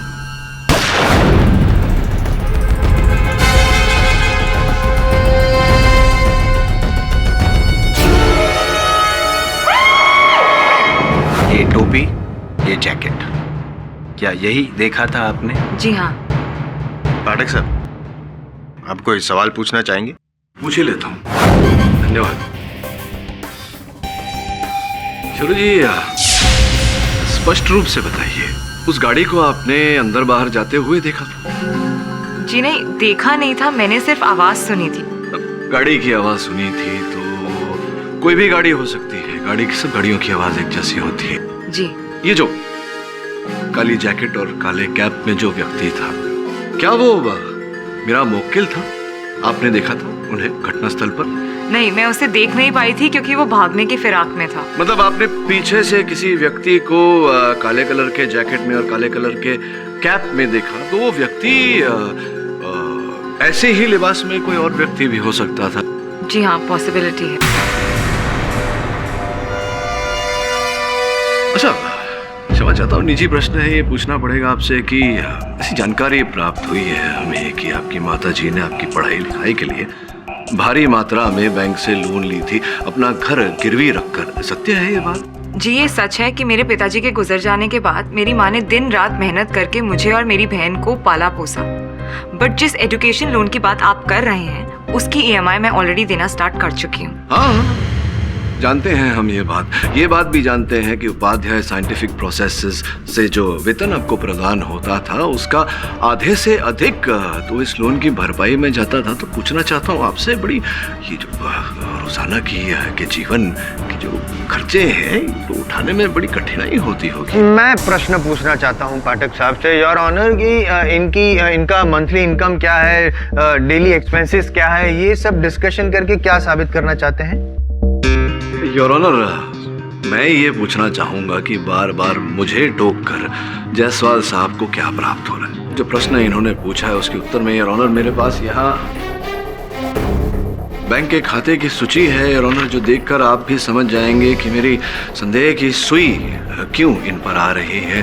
आप ही के नाम का देखिए, आप ही के बैंक के खाते की सूची है। ये है? जी हाँ। ये देखिए, ये जो भारी राशि आपने जमा की है अपने खाते में, कहाँ से आई ये राशि आपके पास? जी ये मेरे खुद के कमाए हुए पैसे हैं। नहीं, कमाई तो आपकी खुद की ही है। जानने का प्रयास ये कर रहा हूँ कि कैसे कमाया आपने। जहाँ तक हमारा ज्ञान है, उपाध्याय साइंटिफिक प्रोसेसेस तो आपको वेतन चेक के द्वारा देता था। फिर ये देखिए, कैश डिपॉजिट इतनी भारी मात्रा में कैश कैसे आया आपके पास? I'm sorry, मुझे याद नहीं है। आपको याद नहीं, या आप सत्य याद करना नहीं चाहती? संभवतः आप ये स्मरण नहीं करना चाहती कि उपाध्याय साहब, स्वर्गीय उपाध्याय साहब, उन्हें शंका हो गई थी कि उन्हीं के कोई अंदर का व्यक्ति उनके गोपनीय जानकारी को अपने प्रतिद्वंदी को बेच रहा है, और उन्हें आप पर शंका हो गई थी, और आप ही ऐसा करके उनके प्रतिद्वंदी से भारी राशि कमा रही थी, और वो आपको उसी रात नौकरी से निकालने वाले थे। मेरे अनुमान में इतना तो अधिक है। किसी व्यक्ति विशेष की हत्या करने के लिए क्या लगता है आपको? इनको क्या लगता है ये तो मुझे नहीं पता, मतलब ये भी हो सकता है कि ये सच हो या ना हो, लेकिन मुझे लगता है कि मेरे पास जो और गवाह हैं ये जरूर साबित कर देंगे कि इनके मुवक्किल जो हैं वो खूनी हैं। और गवाह के अलावा वो कैमरा रिकॉर्डिंग तो है ना योर ऑनर, इंसान झूठ बोल सकते हैं, कैमरा तो झूठ नहीं बोलेगा। जायसवाल साहब, आप ही के चश्मदीद गवाह ने कहा है कि वो व्यक्ति कोई और हो सकता था जिसने मेरे मुवक्किल जैसे पोशाक पहना था। और जहां तक आप कैमरा फुटेज की बात कर रहे हैं, तो ये उस फुटेज का भी पोल खोल देते हैं।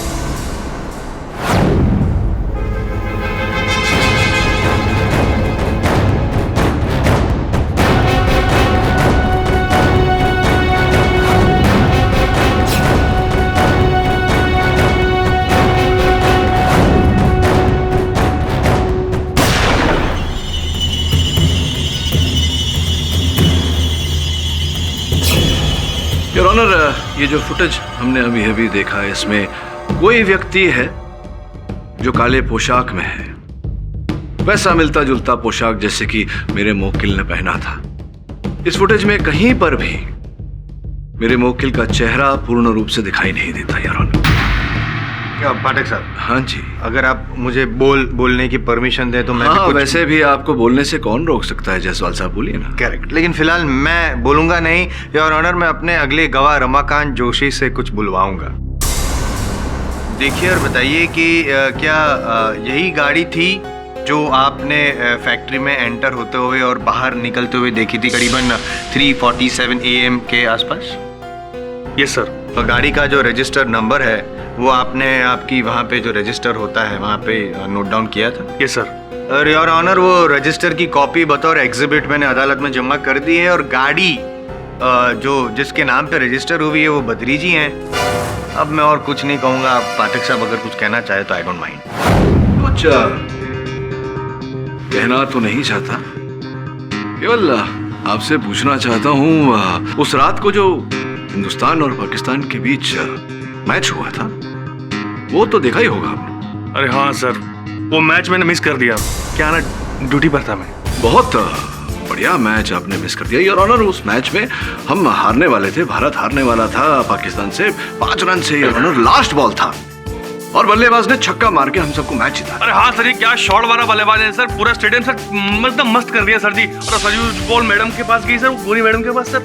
अरे सर, मैडम ने क्या कैच किया सर। वो गोरी मैडम एकदम आइटम लग रही थी सर। क्या गोरी मैडम बॉल की बात कर रहा है? पाठक साहब, मतलब व्हाट इज दिस?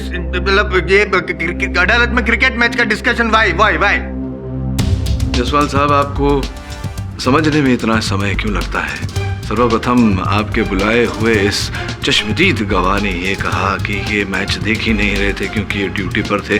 अब ये लास्ट बॉल का इतना सुंदर वर्णन दे रहे हैं कि बॉल किस तरह से गिरी, किस तरह से टप्पा खाया बॉल ने, और जब उड़ाया गया बॉल तो वो क्या कहा आपने, गोरी मेम आइटम। तो इतना सुंदर वर्णन अगर ये मैच देखा ही नहीं इन्होंने तो कैसे दे रहे हैं, बताइए सर। नहीं सर, मैं बस थोड़ी देर के लिए मैच देखने गया था सर। लेकिन सर, मौत से बहुत देर पहले सर। ये तो असंभव है क्योंकि जिस बॉल का वर्णन कर रहे हैं ये तो 3:46 और 3:48 के बीच प्रसारित हुआ था। तो उससे पहले तो आप नहीं गए थे, तभी देख रहे थे, जिसका ये अर्थ होता है कि आप ड्यूटी पर तैनात नहीं थे। सर, मैंने छोटा सा ब्रेक लिया था सर। वो भी इसलिए सर क्योंकि रात को कोई आता नहीं है सर। मुझे स्मरण है कि जिस समय मैं आया था आपकी फैक्ट्री में, उस समय भी आप अपने जोड़ीदार जो था आपका सुरक्षा कर्मी, उसके साथ मैच ही देख रहे थे। मेरे कहने का तात्पर्य ये है योर ऑनर कि दोनों सुरक्षा कर्मी उस समय मैच देखने में व्यस्त थे, अपनी ड्यूटी पर तैनात नहीं थे, जिसका अर्थ ये होता है कि ये अदालत में अभियुक्त की पहचान नहीं कर सकते, जिसका ये अर्थ होता है जायसवाल साहब कि आपका ये प्रत्यक्षदर्शी गवाह, इसने कोई दृश्य नहीं देखा प्रत्यक्षी। और सर, आपसे पूछना चाहूंगा, सूत्रों से जानकारी मिली है कि स्वर्गीय उपाध्याय साहब आपको समय पर वेतन ही नहीं देते थे। कुछ 3-4 महीनों से आपको वेतन नहीं मिला था, और केवल इतना ही नहीं, कुछ सालों से, वर्षों से आपको बोनस नहीं मिला, जिसके कारण आप और आपके जो जोड़ीदार सुरक्षा कर्मी थे दोनों बहुत ही क्रोधित थे उपाध्याय साहब से। योर ऑनर, मैं केवल इतना कहने का प्रयास कर रहा हूँ कि उद्देश्य था यहाँ। दोनों सुरक्षा कर्मी क्रोधित थे अपने नियुक्ता से, उन्हें अपना वेतन नहीं मिला था, ना ही बोनस मिला था, उनके पास हथियार भी था, अफसर भी।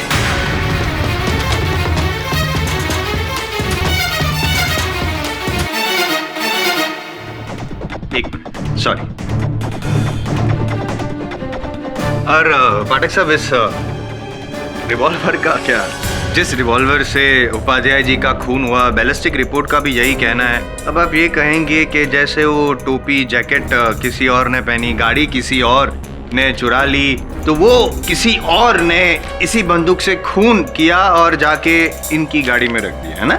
माना जायसवाल साहब कि इसी बंदूक से स्वर्गीय उपाध्याय साहब की हत्या हुई, किंतु योर ऑनर, ये बंदूक ना तो मेरे मुवक्किल की है, ना इस बंदूक पर इनकी उंगलियों के निशान है, ना जायसवाल साहब के पास कोई ऐसा प्रमाण है जिससे ये सिद्ध हो अदालत में जायसवाल साहब की इस बंदूक से गोली मेरे मुवक्किल ने चलाई है?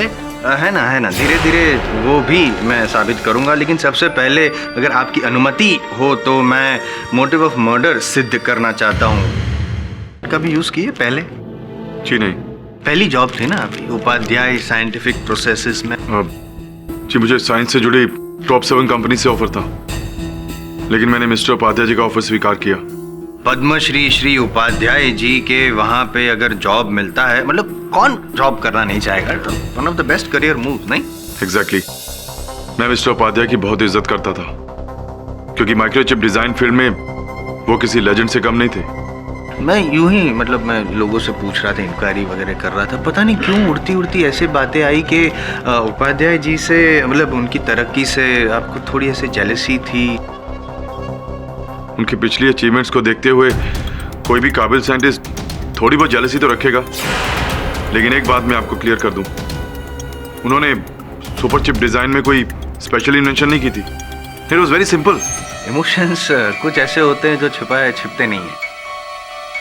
एनीवेज, ये सुपर कूलिंग चिप क्या है, इसका चक्कर क्या है? मैंने सुना है कि जब से वो मार्केट में आया है एक तहलका मच गया है, एक तूफान आ गया है। Actually super chip cooling process में एक बहुत बड़ा टेक्निकल फ्लॉ था, और जिसकी वजह से मैन्युफैक्चरिंग में प्रॉब्लम आ रहा था, और उससे जुड़ी जितनी कंपनीज हैं सबको भारी नुकसान उठाना पड़ा। लेकिन बाद में उपाध्याय जी ने इसका सॉल्यूशन निकाला था, जिसकी वजह से जो भी नुकसान था उसकी भी भरपाई हो गई, प्लस प्रॉफिट में आने लगी कंपनी। और इस बात से आपको फिर से जेलसी हुई, और आप चाहते थे कि वो जो सॉल्यूशन था वो आपके नाम रजिस्टर हो, ताकि आप भी उतने ही बड़े साइंटिस्ट बन जाए, पद्मश्री आप भी बन जाए। लेकिन उपाध्याय जी को पता चल गया था आपके इंटेंशन के बारे में, इसीलिए आप में जो भी बहस वगैरह हुई और आपने उपाध्याय जी को। बिल्कुल गलत है ये। वो सॉल्यूशन मेरा था, जिसको उपाध्याय जी ने चुराया था। और जब मैंने इसके बारे में उनसे सफाई मांगी तो बद्री, कॉन्ट्रैक्ट साइन करते वक्त तुम जानते थे ना कि तुम मेरे यहाँ काम करते हो। तुम्हारी काबिलियत, तुम्हारे आइडिया सब मेरी प्रॉपर्टीज हैं। किसी के भी काम पर अपने नाम की मोहर लगा देना, this is just copyright theft sir. मैं छोड़ देता हूँ तुम्हें, मैं पद्मश्री हूँ, पद्मश्री। तुम्हारी औकात क्या मेरे सामने? माफ कीजिएगा सर, अगर आपने मेरे काम को चुराकर उस पर अपनी मोहर लगाई तो मजबूरन मुझे आपको दुनिया के सामने एक्सपोज करना पड़ेगा। I request you sir, please don't do this. ऐसा मत कीजिए, वरना अच्छा नहीं होगा। You are fired. Badri, get out from me. Motive of murder मैंने प्रूव कर लिया है। उपाध्याय जी ने कॉपीराइट थेफ्ट का केस किया था, इन पे आरोप लगाया था, इसकी वजह से इनकी नौकरी चली गई थी, इनको इनसिक्योरिटी हो गई थी, जेलसी बढ़ गई, गुस्सा आया, आपको लगा कि आपका पत्ता कट जाएगा, इसीलिए आप पाठक साहब की ऑफिस में गए, वहां से उनके रेस्टरूम में गए, रेस्टरूम की खिड़की से बाहर गए, गाड़ी में फैक्ट्री पहुंचे, उनका खून किया, आराम से वापस आए उसी तरह और रेस्टरूम में बैठ। नहीं, मैंने उनका खून नहीं किया है। योर ऑनर, जो प्रमाण जायसवाल साहब ने प्रस्तुत किए हैं अदालत में, मैं हर प्रमाण को नकार चुका हूँ। अब ये बेकार में कार की बातें कर रहे हैं, कार में उंगलियों के निशान, कार्यालय में उंगलियों के निशान, तो स्पष्ट है योर ऑनर कि कार भी इनकी है, उस कार्यालय में ये कार्य करते हैं, तो इन स्थान पर इनके उंगलियों के निशान पाया जाना स्वाभाविक है। प्रश्न ये उठता है कि इन स्थानों पर इनके अतिरिक्त और किसके उंगलियों के निशान पाए गए? पाठक साहब प्लीज देखो, मोटिव ऑफ मर्डर तो है ना इनके पास, और दूसरा जो बाथरूम वाली बात है आप नहीं मान रहे हैं, लेकिन मैं बोल रहा हूँ उन्होंने ऐसे ही किया होगा, और यहाँ तक कि ये भी मान लीजिए कि सिंपैथी में लिया है इन्होंने आपको, और क्राइम इन्होंने भी किया और आपको पार्टनर ऑफ क्राइम बना दिया।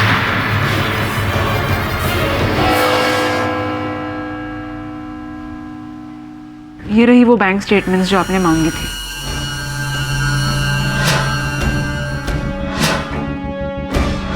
इतनी भारी मात्रा में राशि अभी उपाध्याय साहब ने स्वयं दिया था। How interesting. योर ऑनर, सुनवाई के प्रारंभ में कुछ बातें हैं जो स्पष्ट करना चाहूंगा आपके सामने। आपने कहा था कि ये जो आविष्कार है सुपर चिप को ठंडा रखने के लिए, ये आविष्कार आप ही ने किया था। ये जो आविष्कार था, ये सॉल्यूशन, इसका मूल्यांकन किया जाए बाजार में तो क्या राशि उतरेगी? कम से कम करोड़ों में तो होगी। वैसे भी सॉल्यूशन के बगैर सुपर चिप की मैन्युफैक्चरिंग फिजिबल ही नहीं थी। प्रोडक्ट्स महंगे होते और ओवर हीटिंग का खतरा भी बना रहता। इनफैक्ट ये कहूँ तो ये इस फील्ड में बहुत बड़ा आविष्कार था जिसको बहुत सारे अवार्ड्स भी मिलते। योर ऑनर, ऐसी ही उपलब्धियों के लिए स्वर्गीय उपाध्याय साहब जीते थे और कहीं न कहीं मुझे संदेह है कि इसी उपलब्धि के कारण उन्होंने मृत्यु को भी गले लगाया। इसमें कोई शक नहीं कि उनकी अचीवमेंट्स और उनकी डिस्कवरी, इन्वेंशन बहुत सारी थी, लेकिन पिछले कुछ सालों में क्या? पिछले कुछ सालों में अफवाहें उड़ रही थी कि वो यंग और ब्राइट साइंटिस्ट को हैक करके उनके इन्वेंशन पर अपनी मोहर लगा देते थे। योर ऑनर, मेरे पास यहाँ कुछ थीसिस है जो विज्ञान के कुछ छात्रों ने लिखी थी। योर ऑनर, ये सारी थीसिस स्वर्गीय उपाध्याय साहब के थीसिस से मिलती हैं, जिन थीसिस के कारण उन्हें पिछले 12 वर्षों से अन्य पुरस्कारों से सुसज्जित किया जा रहा था। मेरे हाथ में यह अधिकार पत्र है उपाध्याय साइंटिफिक प्रोसेसेस। उपाध्याय साहब की कंपनी ज्वाइन करने से 3 महीने पहले इन्होंने इस आविष्कार का पंजीकरण करवाया था योर ऑनर, जिसका अर्थ यह होता है योर ऑनर कि यह सॉल्यूशन का आविष्कार इन्हीं ने किया था। योर ऑनर, मुझे पूरा विश्वास है कि उपाध्याय साहब की मृत्यु की ये जो गुत्थी है, ये उन्हीं के मन का आविष्कार थी। अपने मान, समाज में अपनी प्रतिष्ठा को बचाने के लिए उन्होंने कदम उठाया। हम सब जानते हैं योर ऑनर कि वो सनकी थे और एक सनकी व्यक्ति का ऐसा कदम उठाना, इसमें कोई आश्चर्य की बात नहीं। सर, आपके मुवक्किल से कुछ पूछना चाहता हूँ, क्या नहीं? Of course. Thank you sir. 30 minute bathroom में आप क्या कर रहे थे? जी मैं वो बेहोश हो गया था। मतलब आप बाथरूम में गिर गए? जी। बेहोश हो गए, उसकी वजह से चोट लगी, तो अब तक बताया क्यों नहीं? योर ऑनर, ये बात बताने में मेरे मुवक्किल को लज्जा का आभास हो रहा था। हत्या के बारे में सोच-सोचकर इनमें मानसिक दबाव बढ़ रहा था यार। और शांत होने के लिए ये रेस्ट रूम गए और एक ऐसे रसायन का सेवन किया जिससे इनका मानसिक दबाव कम हो और उत्पन्न हुआ भय दूर हो। तो आपका ये मानना है कि मैं आपकी बात मान लूंगा और जज साहब भी आपकी बात मान लेंगे? जायसवाल साहब, अंत में अदालत सत्य को मानता ही है। योर ऑनर, इस स्तर पर मैं स्वर्गीय उपाध्याय साहब की पत्नी को कटघरे में बुलाना चाहूंगा। इस मेडिकल रिपोर्ट के अनुसार योर ऑनर, स्वर्गीय उपाध्याय साहब पार्किंसंस डिजीज से पीड़ित थे। सही कह रहा हूं मैं? जी। इस रोग के चलते योर ऑनर, बुद्धिमान से बुद्धिमान व्यक्ति अपना सुध बुध खो बैठता है। क्या अब आपके पतिदेव भी ऐसा कोई संकेत दे रहे थे, दर्शा रहे थे कुछ? जी हाँ, घर पर मेरे लिए बहुत दिक्कत हो जाती थी। उनकी बीमारी काफी एडवांस स्टेज पर थी। कहते थे बेचारगी की जिंदगी से तो मौत ही अच्छी है। बेचारगी भरी जिंदगी से मौत ही अच्छी है। यहाँ हम ऐसे महत्वाकांक्षी व्यक्ति की बात कर रहे हैं योर ऑनर, जो बहुत ही खतरनाक बीमारी से जूझ रहे थे। ऊपर से बद्री सिंह द्वारा लगाया गया उन पर चोरी का आरोप। न जाने उस समय उन पर क्या बीत रही होगी, क्या आत्महत्या या ऐसे कोई विचार आ रहे थे उनके मन में। अर्थात उनकी ये जो वर्षों की उपलब्धि थी, इस पर अति गर्व था उन्हें, है ना? दीवार पर लगी तस्वीरें, शेल्फ में रखे अवार्ड्स और ट्रॉफीज उन्हें अपने बच्चों से भी ज्यादा प्यारे थे। इस बात का कष्ट तो हुआ होगा आपको, किंतु अब तो उनके चले जाने के बाद तो आप बेहतर महसूस कर रही होंगी, है ना? पति जैसा भी हो, कौन सी औरत होगी जो खुद को विधवा कहलाना पसंद करेगी? I don't know, संभवतः कोई ऐसी औरत जिसका अपने पति के अतिरिक्त किसी और पुरुष से संबंध हो। कोई ऐसी औरत जो अपने पति की कंपनी को बेचकर करोड़ों रुपए की आसामी बनना चाहती हो स्वयं।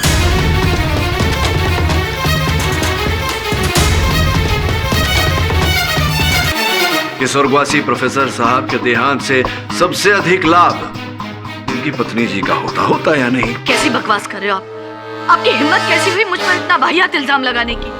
अब हम सब जानते हैं कि आपके पतिदेव कुछ संकी प्रकार के व्यक्ति थे और बद्री सिंह जी उन पर केस करना चाहते थे। उनका ये जो गुप्त रूप था उसे समस्त वैज्ञानिक समुदाय के सामने लाकर उन्हें बेइज्जत करना चाहते थे। और आपने स्वयं कहा बेचारगी के जीवन से बहुत अच्छी। बहुत अच्छी ये तो पता नहीं, लेकिन बात अच्छी की आपने। मतलब जो करने की कोशिश कर रहे हैं साबित कि यही खूनी है। मैं ये नहीं कह रहा कि मिसेस उपाध्याय ने श्री उपाध्याय की हत्या की।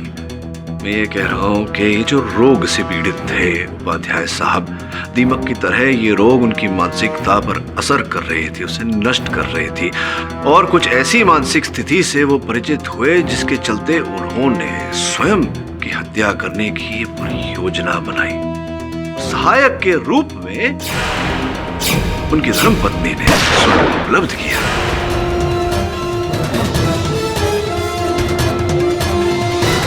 क्यों हर एंगल से फिर भी ऐसा लग रहा है कि बद्री जी ने ही खून किया? जैसा कि मिसेस उपाध्याय ने कहा, बेचारगी के जीवन से मृत्यु अच्छी। तो अगर बद्री सिंह जी ये कॉपीराइट का थेफ्ट प्रमाणित करने में सफल रहते तो पूरे विज्ञान क्षेत्र से प्रोफेसर साहब को निष्कासित कर दिया जाता और इस रोग के चलते उनकी मृत्यु भी हो जाती। दोनों तरफ से उनका नुकसान होता।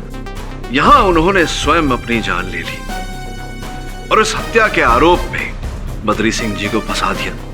बद्री सिंह जी को फंसाकर अपने रोग से, अपनी पीड़ा से मुक्त भी हो गए।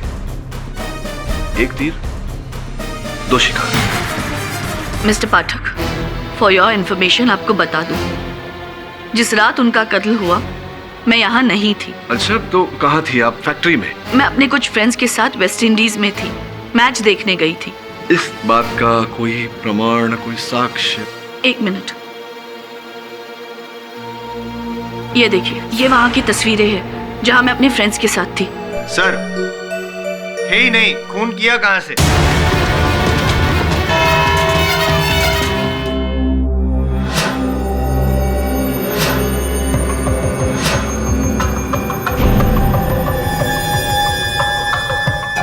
छोकरी, क्या तो भी वही देख रही है जो मैं देख रहा हूँ? केडी साहब,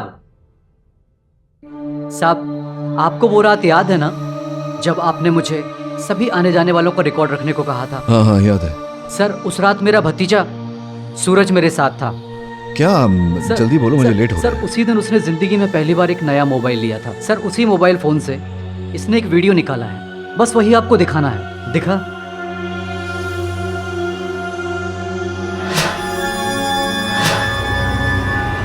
हेलो बंदल साहब, ये बताइए कि आप उपाध्याय साइंटिफिक प्रोसेसेस में चीफ सिक्योरिटी गार्ड है, सिक्योरिटी इंचार्ज है? मैं आपको पहले भी बता चुका हूँ कि मैं ही वहाँ का सिक्योरिटी इंचार्ज हूँ। वहाँ के सारे गार्ड्स मेरे ही अंडर काम करते हैं। आप अगर वहाँ के चीफ सिक्योरिटी इंचार्ज हैं तो घटना की रात को तो आपको वहाँ होना चाहिए था, लेकिन आप वहाँ उपस्थित नहीं थे, ऐसा क्यों?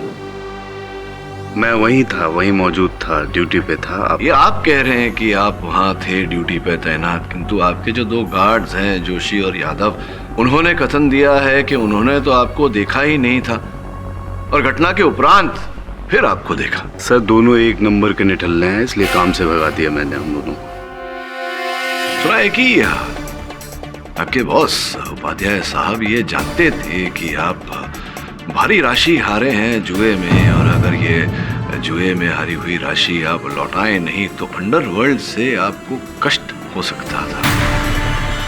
अरे वो तो लाइफ में चलता रहता है सर, ऊपर नीचे, अब उसका क्या करेंगे। लेकिन उस रात आपको अपनी इस बड़ी हार की भरपाई करने का एक सुंदर अवसर प्रदान किया जो आपके इस पूरे जीवन को सही रास्ते पर, सही पथ पर ले आता है ना? क्या बोल रहे हैं, मुझे कुछ समझ में नहीं आ रहा है। मैं समझाता हूँ आपको। ये जो योजना बनाई थी उपाध्याय साहब ने स्वयं की हत्या करने की और उसके आरोप में बद्री सिंह को फंसाने की, एक वफादार व लालची कर्मचारी के रूप में आपने उस योजना को सफल बनाने में सहायता की। और कमाल की बात तो ये आपके बैंक की ये सूची है, ये देखिए। इसके अनुसार उपाध्याय साहब ने आपके नाम पर बहुत ही भारी राशि का चेक काटा था जो आपने अपने खाते में जमा किया था।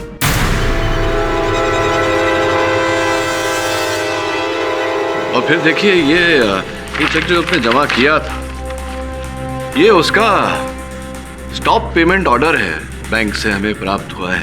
उपाध्याय साहब ने आपको इतनी बड़ी राशि दी और फिर आपने वो चेक को अपने खाते में डाला, उपाध्याय साहब ने तुरंत स्टॉप ऑर्डर लगा दिया। इसका क्या अर्थ हुआ? अब मैं क्या बोलूं सर, अब मुझे कुछ समझ में मुझे कुछ नहीं पता मैं समझाता हूँ। योर ऑनर, उपाध्याय साहब ने इनके नाम पे भारी राशि का चेक काटा, जिसका अर्थ ये हुआ कि उपाध्याय साहब चाहते थे कि जो योजना उन्होंने बनाई थी स्वयं की हत्या करने की, बद्री सिंह को फंसाने की, उसमें इनकी सहायता चाहते थे। और उसी चेक का स्टॉप ऑर्डर करने का अर्थ ये होता है योर ऑनर कि उपाध्याय साहब ने आखिरी क्षणों में अपना मन बदल दिया था।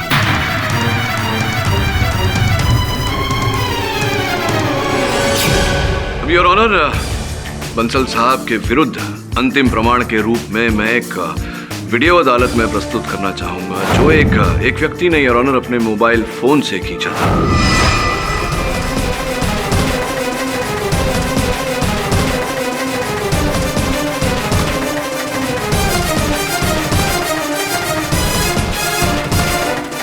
मेरे मुवक्किल जैसी पोशाक पहनकर इनकी गाड़ी चुराने वाले आप ही थे, ये तो अब जग जाहिर बात हो गई है। जब बंसल साहब वहाँ फैक्ट्री पहुँचे, उपाध्याय साहब के कैबिन में पहुँचे, ये जानते थे कि जो चेक उपाध्याय साहब ने इन्हें दिया था वो उन्होंने स्वयं रद्द कर दिया और फिर कुछ ऐसी घटना घटी।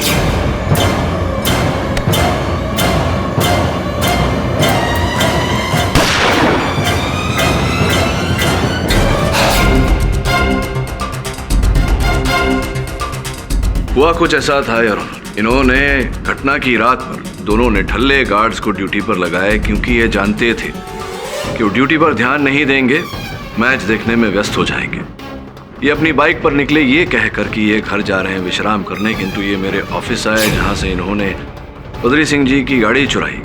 वापस फैक्ट्री गए यार, जहाँ पर इन्होंने उपाध्याय साहब की हत्या की, और फिर गाड़ी मेरे ऑफिस में छोड़कर वापस फैक्ट्री पहुंचे जैसे कि कुछ हुआ ही नहीं था। जिन कपड़ों का उपयोग इन्होंने हत्या के समय किया था यार ऑनर, वो इनके घर से बरामद हुआ है। ये फोरेंसिक रिपोर्ट जो कहता है कि बंदूक पर लहू के कुछ अंश पाए गए हैं यार ऑनर, जो बंसल साहब के ही हैं। स्पष्ट है यार ऑनर कि जिस समय उपाध्याय साहब ने इनके माथे पर वो पेपर वेट दे मारा, उस समय लहू के छींटे इनके कान पर गिरे। The defence arrest. तमाम गवाहों और सबूतों को मद्देनजर रखते हुए यह अदालत वीरेन बंसल को तुरंत हिरासत में लेने का हुक्म सुनाती है और बद्री सिंह को इस केस से बरी करती है। The case is closed. और भी दिलचस्प कहानी देखने के लिए हमारे चैनल को सब्सक्राइब करें और बेल आइकॉन दबाना न भूलें।